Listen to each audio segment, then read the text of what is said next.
Hey guys, hope you're all doing well. Now for today's video, I wanted to talk about a dinosaur that was originally planned to be featured in the 5th installment in the film series before a lot of changes were made to its role in the universe. Today, we're going to be talking about why the Metriacanthosaurus was cut from Jurassic World Fallen Kingdom.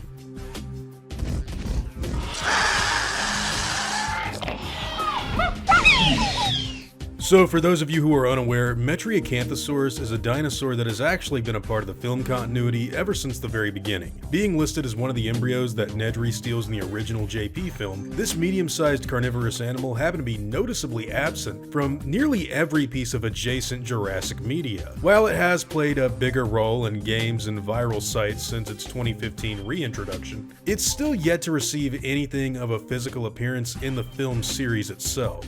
Now, despite this, many of you may be surprised to hear that at one point in time, the filmmakers did entertain the idea of having it featured in Fallen Kingdom. If we go back to look at some of the concept art that was made for the film, we can see this mock-up image of Owen Grady holding his hands out to three pretty massive theropods, a Carnotaurus, an Allosaurus, and a Metriacanthosaurus. Now obviously this wasn't made to be a scene that would be featured in the actual movie, due to the fact that this is really just a riff on the popular stand down scene that Owen used on his raptors in the first Jurassic World. But the Metriacanthosaurus inclusion in this early mock-up was indeed made for researching dinosaur designs for the final film. And while talking with both Tim Glover and Jack Ewens a few months back, I found out some more info on the Metria's involvement in that 5th movie. Once things became more locked in behind the scenes as far as which dinosaurs would appear where and how they would be created for the big screen, Colin Trevorrow got to discuss the DPG campaign with the creators of that viral site, and their conversation eventually wound up talking about which dinosaurs would and wouldn't be shown off in the film. Now, two of the dinosaurs that were left on the cutting room floor happen to be the Edmontosaurus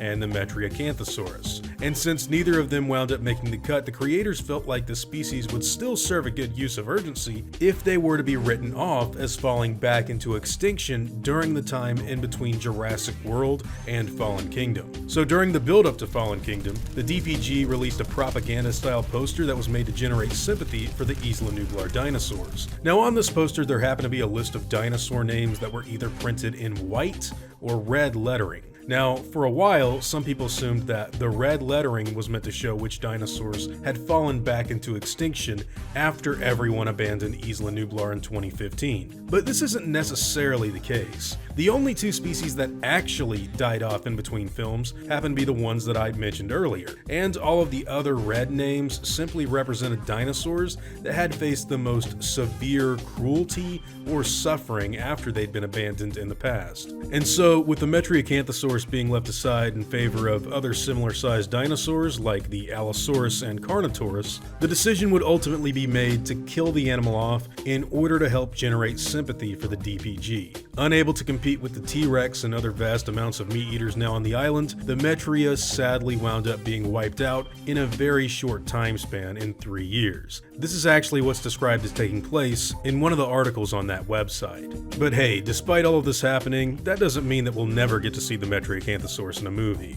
I mean, let's not forget that this is Jurassic Park, and someone could just clone another one illegally. Now before I go, I'd like to thank all of my game wardens, as well as all of my InGen executives. I'd also like to thank all of my park workers and InGen hunters as well. Guys, it seriously means the world to me that you've all continued to support me the way you do, and I never want you to ever forget that. Now I'd like to thank all of you for watching today's video, and hope you all enjoyed the content. If you feel like I deserve it, I'd appreciate the like and hope that you'll consider subscribing if you're interested in hearing from me again. I'll see you all in the next one, guys, and as always, take it easy.